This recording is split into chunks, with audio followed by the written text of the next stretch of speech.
I once went and sat with a herbalist, something like that, like an expert in food and whatever, and I was honest with him, and I'm talking to him, and I tell him, listen, every time I eat dairy, every time I eat pizza, milk, like I have such pains in my stomach, and I suffer.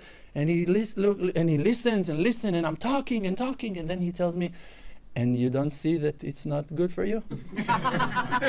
Like, stop. No, I don't see. I want to eat pizza. That's my problem. I want to ignore the pain. I want to hide that pain. I want to crush it down to the ground. I don't want to have that pain, but I don't want to lose my lust for dairy. I don't want to lose my passion for milk, for cheese, for all those opportunities and options that the world is offering you. That's your mistake.